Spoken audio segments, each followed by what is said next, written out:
So other than postmortem, we take some samples which will help us in analysis and finding the truth of what led to the death of Jeff.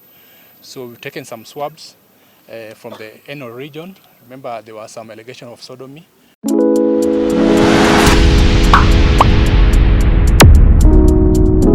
The postmortem of the late Jeff, we actually did an exhumation as per the court order.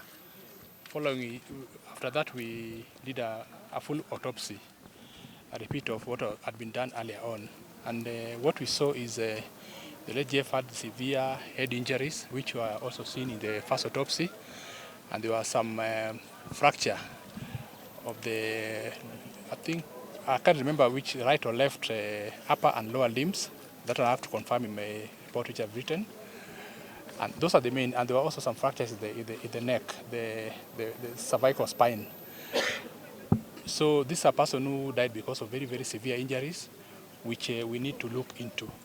And remember, there were also some allegations which were there, flying around, which that's actually the main reason why we came here to also take care of those allegations. So other than postmortem, we take some samples which will help us in analysis and finding the truth of what led to the death of Jeff. So we've taken some swabs from the anal region. Remember, there was some allegation of sodomy. So we've taken some swabs from the anal region which will undergo DNA. We've taken samples for toxicological analysis. We want to know whether there were some toxins involved or whether there are also any drugs or all that involved. So that now, when all these samples come to us from the lab, we'll sit down and analyze everything and come up with a conclusive result. Remember, there's usually what we call postmortem artifacts. These are changes which come as the body stay on.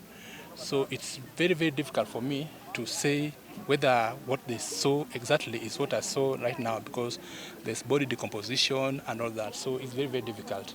Yes. But for the fractures which they saw, I saw them. In fact, the skull was seriously fractured up to the base of the skull, which is very, very severe. Because we usually send the samples to the government analysts, in the past I've promised people only to be disappointed because they are not in my hand. So it's a bit difficult for me to say. But you can follow up with the officers, because usually when the report comes back, it goes to them.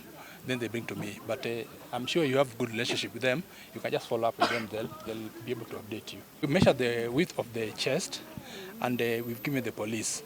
They are going to, because I know they were at the scene, and they measured the window. So they're going to compare what we measured and what they have seen, so that now they can conclude fairly.